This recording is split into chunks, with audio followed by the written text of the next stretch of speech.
Container में फंसे व्यक्ति को अचानक दूसरे अपहृत व्यक्ति हेनरी से संपर्क करने का एक अनोखा अवसर मिलता है, जिससे उनकी स्थिति की समानता उजागर होती है। दोनों ही लोग इस विषम परिस्थिति में एक दूसरे के साथ अपनी चुनौतियों को साझा करते हैं और यह एक जटिल रिश्ते की शुरुआत होती है। जैसे ही एक नोट कंटेनर में पहुंचता है, उसमें राउलेट की लोकेशन बताने पर आज़ादी का वादा किया जाता है। यह संदेश जेरमी और हेनरी दोनों के लिए उम्मीद का संकेत बन जाता है, लेकिन साथ ही यह उनके लिए एक गंभीर दुविधा भी लाता है। हेनरी, जो खुद एक सुरक्षा अधिकारी है, अपने परिवार की सुरक्षा को लेकर चिंतित है और वह राउलेट की लोकेशन बताने का आग्रह करता है। लेकिन जेरमी, जो अपनी जिम्मेदारियों के प्रति समर्पित है, मना कर देता है। यह स्थिति दोनों के बीच तनाव को और बढ़ा देती है। जेरमी ने अपने रेडियो की आवृत्ति को आसपास के ट्रकों के साथ मिलाने की कोशिश की। यह एक बुद्धिमान रणनीति थी, जिससे उसकी मदद आने की उम्मीद की जा रही थी। जैसे ही वह उम्मीद के साथ प्रयास करता है, उसकी आंखों में साहस की चमक दिखाई देती है। फिर एक दिन, जेरमी की पत्नी ने उसे फोन किया और वह मदद मांगने की कोशिश करता है, लेकिन उनके बीच की अनबन ने उसे सुनने के लिए तैयार नहीं होने दिया। यह पल जेरमी के लिए न केवल भावनात्मक, बल्कि एक अद्वितीय चुनौती भी बन जाता है। जेरमी के खिलाफ अपहरणकर्ताओं ने उसकी पत्नी को भी किडनैप कर लिया। यह एक काला खेल था, जिससे जेरमी पर और भी अधिक दबाव डाला गया।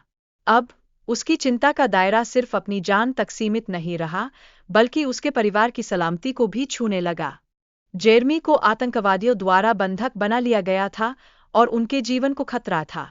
इस भयानक स्थिति में उन्होंने अपनी जिम्मेदारी को परिवार से ऊपर रखा और सब कुछ जोखिम में डाल दिया। यह एक ऐसा क्षण था जो उसकी नैतिकता को परखने वाला था। जब जेरमी को जहरीले मधुमक्खियों से डराया गया, तो उसने साहस दिखाया।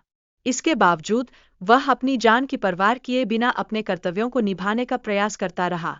यह क्षण उसकी अदम्य इच्छाशक्ति का प्रतीक बनकर उभरा। पुलिस के साथ मुठभेड़ के दौरान जेरमी ने बचने की कोशिश की, लेकिन फिर एक दुर्घटना होती है। इस घटना ने न केवल उसके साहस को बल्कि उसके धैर्य को भी एक नया आयाम दिया। वह अपनी असली ताकत को पहचानने लगता है। जेरमी ने एक व्यक्ति को मदद के लिए पुकारा, लेकिन वह एक आतंकवादी था जिसने एक निर्दोष ड्राइवर की हत्या कर दी। यह घटना उसके सपनों को और अधिक तोड़ देती है और असमंजस में डाल देती है कि क्या वह सच में किसी की मदद कर सकता है। पुलिस ने जेरमी की स्थिति को ट्रैक करने की कोशिश की, लेकिन उस बिंदु पर जेरमी उस स्थान से काफी दूर जा चुका था। यह स्थिति पुलिस की कार्यप्रणाली को चुनौती देती है और उन्हें एक नई रणनीति अपनाने के लिए प्रेरित करती है। फिर एरी ने जेरमी से संपर्क किया और अपने परिवार से बात करने की गुहार की। जेरमी ने तर्क किया कि अगर वह भावुक हुआ, तो आतंकवादी का लाभ हो जाएगा। यह स्थिति उसके लिए एक जिज्ञासा और तनाव का मिश्रण बन जाती है। लेकिन जेरमी की पत्नी मोली का अपहरण भी हुआ है और वह निरंतर जेरमी से मदद मांगती है। यह स्थिति जेरमी के लिए बेहद भावनात्मक और चुनौतीपूर्ण है, जिससे उसकी सोच में एक नई जटिलता आती है। जेरमी को यह समझ आता है कि यदि वह स्थान नहीं बताता, तो न केवल राष्ट्रपति, बल्कि उसकी पत्नी मोली की जान भी जा सकती है। यह क्षण उसे एक कठिन स्थिति में डाल देता है, क्योंकि उसे अपनी प्राथमिकताओं को संतुलित करना होता है। अब जेरमी के लिए यह फैसला करना कठिन है कि वह अपनी जान बचाए या दूसरों की जान। यह संघर्ष उसकी व्यक्तिगत नैतिकता को एक अद्वितीय चुनौती देता है और उसके भीतर की जिंदादिली को परखता है। जेरमी को यह एहसास होता है कि उसके पास राष्ट्रपति का स्थान जानने का एकमात्र अधिकार है। यह सचमुच उसे इस जानकारी का सही इस्तेमाल करने की आवश्यकता होती है, और ऐसे में उसकी जिम्मेदारी का बोझ बढ़ जाता है।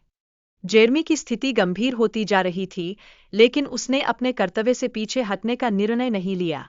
उसकी दृढ़ता ने उसे संकट से बाहर निकाला और वह जटिलताओं का सामना करते हुए अपने सिद्धांतों के प्रति समर्पित रहा। लेकिन जब जेरमी को यह पता चला कि राष्ट्रपति ने उसकी परीक्षा ली थी, तो वह चौंक गया। इससे यह स्पष्ट होता है कि सभी एजेंटों पर भरोसा करना कितना मुश्किल है, और यह उसके लिए एक नया सवाल खड़ा कर देता है कि क्या वह सही रास्ता चुन रहा है।